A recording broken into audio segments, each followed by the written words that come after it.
Wow. We're well into 2026, eh? Uh, well, speaking for myself, I've already made it a lot longer in life than I ever expected to. And so, as completely insane as our world is, or not, I'll give this year another go. Why not, right? Make of it what I can. Like I've done for most of my life so far. Not that giving up hasn't felt like a viable option. Now and in the past. In the end, life's what you make of it. No matter what your situation is. There are plenty of rich people out there who can't enjoy today because, well, they're too worried about how much they'll make tomorrow. And there's too many poor people out there who are putting things on credit today without being worried about, well, how they're going to pay for it tomorrow. For me, I'll quote some gentlemen who are wiser in their youth than most are. And that's, you can't always get what you want. But if you try sometimes, you just might find you'll get what you need. And that'd be a Rolling Stones quote for anyone not old enough to know. A few lyrics to live by, And I've been thinking on the world and our society and on the slight edge of insanity that the human race has forever been situated on. And I wonder if things are worse than they've ever been. And I guess I have to say, well, no, they're not really. I mean, some things are certainly worse, but a lot of things are better as well. I mean, one of the better things going on is that we all seem to be more aware of all the bad things going on. Which gives us a chance to do something about them. 10 years ago, most people I know, well, they thought of me as a conspiracy theorist. Now there are only a couple of people left that I know that will still think of me that way. And most of the rest of them come tell me about the crazy things happening in the world. And they're as much of a conspiracy theorist now as they thought I used to be. The thing is that, well, all this crazy stuff didn't just start happening all of a sudden. It's just that most people didn't know or didn't notice. And now they do. And if I look back, I mean, honestly, my whole life has been, a little insane. I grew up in the 70's. I mean, hippies and Fonzie, the Vietnam War, hee-haw and laughing, and Blazing Saddles and Star Wars. I had no idea if I was living in the past or in the future. I mean, Saturday morning was the Jetsons and the Flintstones.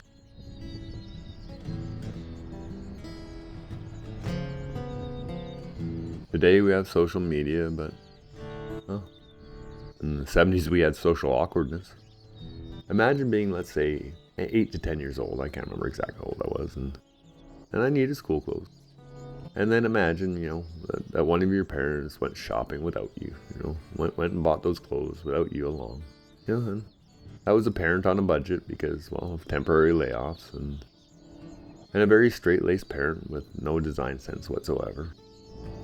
I won't mention which parent it was, but bringing home the clothes I was going to wear for the next 6 months to a year. And then you had me realizing, I didn't get the jeans and jean jacket I wanted, or the t-shirts with my favorite cartoon characters on them. What I received was, and this color is burned into my head until this day, because it wasn't bright brown and it wasn't bright purple, and it was halfway between these two colors.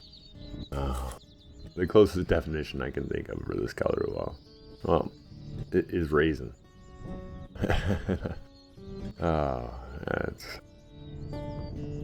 Actually, maybe they were bright enough. It's more like a raisin with a light behind it. Anyway, if you can imagine that color.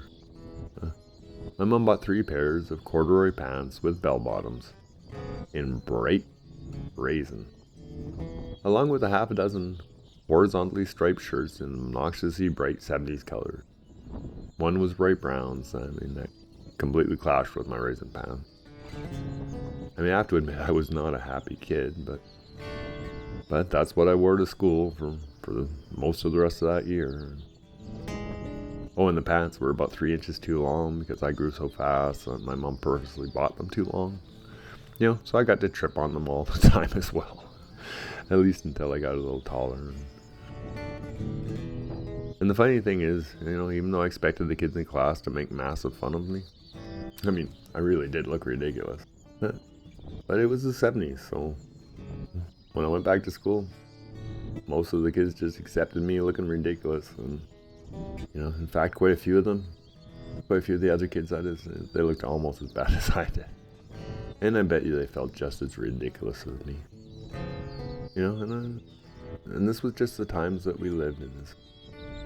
As much as that felt difficult then, and things feel difficult now, it's just life, And I don't doubt it's any easier for today's kids than it was for us, but I don't think it was any harder either. It's just different.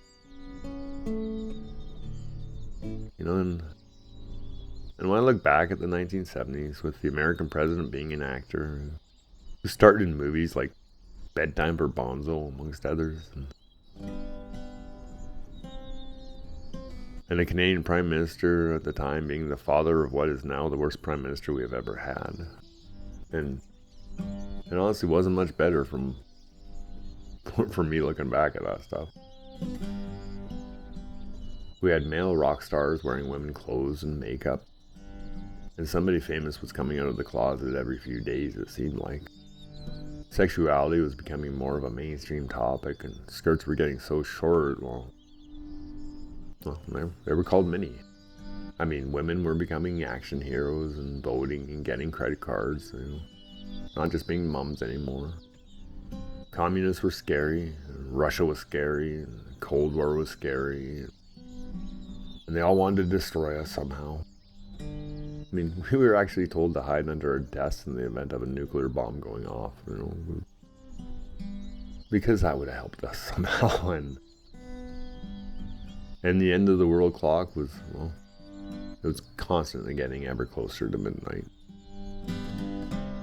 The war on drugs was getting well underway at the time, and everybody was talking about the big earthquake that was going to drop the entire west coast of North America into the ocean. And we were all going to die. Of course, we still haven't had that one. It's like we still haven't had World War III or all been destroyed by nukes. It's all just as nuts as it's ever been, but it certainly isn't really worse. It just feels that way.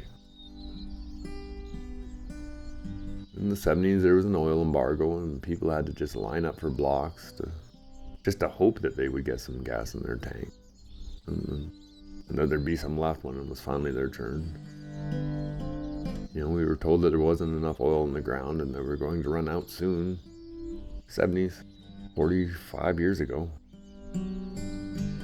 The American car market was being overrun by fuel-efficient Japanese cars that were going to destroy the domestic car market at the time.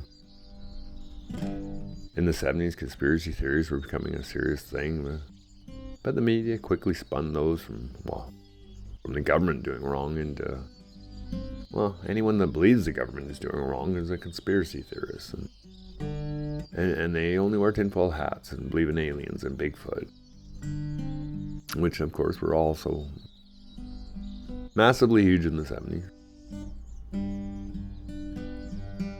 Believers and debunkers were on the television all the time.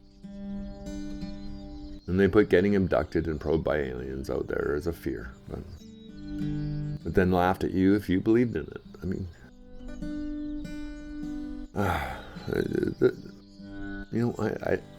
I'm not sure things are worse now. We were told back then that splattering paint carelessly onto a canvas was considered high art, and that you could decorate a room with lime green shag carpet and then put swirly green and purple wallpaper up, and that somehow brown and orange go together.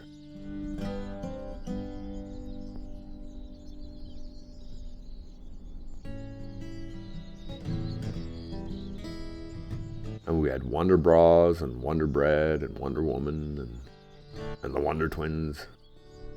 Now, You know, they put nylons in little plastic eggs, because it rhymed with legs. And for some reason, stupidly big eyelashes were a thing back then. Just like they are now. I mean, and black lights and lava lamps and doodle art. Betty Crocker ovens and shrink-a-dinks and lead figures. Dangerous and toxic toys were huge in the 70s. I remember lawn darts and three-wheeled ATVs. Yeah. And I mean, at the time, we were going from cash to credit cards and from gold-backed currency to the fiat that we have now, all backed by the promise of the government. You know. I mean, Canada got its first central bank back in the 70s, and the elementary school I was in tried getting rid of grades because it was unfair to the dumb kids. I mean, thankfully this only lasted a year, but reality is that, idiocracy started all the way back then. The civil rights movement was going, and feminism, and it was down with the patriarchy, women power and black power.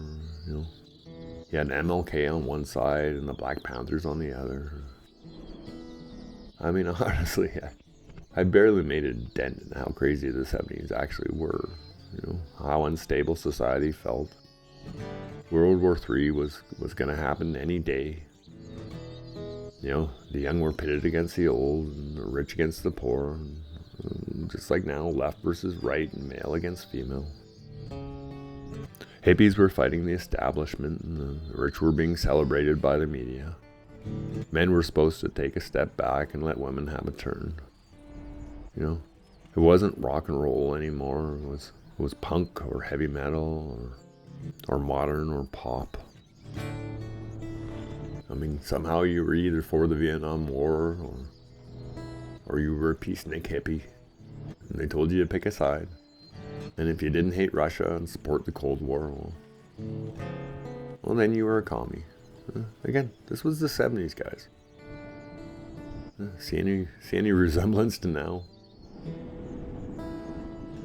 I was just a little kid, so I guess I didn't need to pick a side, and I didn't. You know, it also gave me a chance to see that both sides wasn't that they were right or wrong. It was being forced to pick a side was what was wrong. Now I'm in my 50s, and it's the middle of the 2020s, and everything is just as crazy as the 70s were. Everything seems unstable, and the future seems uncertain. I mean, it seems like they've got us fighting with each other again instead of standing up against the people who, I mean, honestly, it's the same people who caused this stuff in the 70s that are doing it now. And most likely, it's still going to get worse before it ever gets better. But like everything, all this chaos and unrest and uncertainty, has a silver lining. It wakes up the average person and forces them to take a look at what's going on out there in the world. I mean, it generally forces us to take a look at ourselves as well, and how we're acting. And hopefully come out the other side at least a little wiser from all of this. I saw racism in the 70s, and I'm seeing it again now. And it's mostly coming from people who claim to be anti-racist. You know, homophobia was a big thing in the 70s, and now it's heterophobia instead. Because all of us straight people don't know what it's like to be LGBTQ or 2 or plus or any of those. You know, but you guys have no idea how hard it is to be straight in this time and age. You know, or that the vast majority of us don't use sexuality to define ourselves anyway. You know, it doesn't make up our lifestyles. What happened to people just being people? You know, people who happen to be straight or gay or bi or whatever they were. But still, just people. You know, I remember in the 70s that we had plenty of environmentalists jumping up and down and screaming the end of everything if we don't do something. I mean, honestly, this global warming thing started way back then, and, well, hugging trees and telling us all that the forests were dying, and that once the forests are dead, well, it's the end of all of us. And that industry is the enemy of all of us. Now it's just global environmentalists instead, jumping up and down about carbon and warming. It's no different.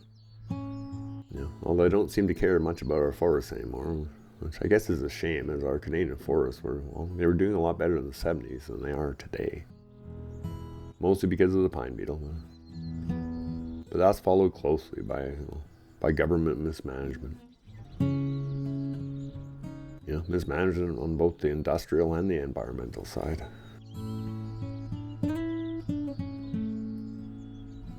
Now you remember in the 70s, there was plenty of weed, and it was a pretty open drug culture. The appearance of heroin seemed as scary as fentanyl does today. I mean, neither of those things are good for society, but when things get this difficult for the lower classes, well, it's inevitable. The pendulum always swings, and one side to the other. And let's hope this time it's going to swing from the insanity we're living in to back to a sanity that we can all cope with.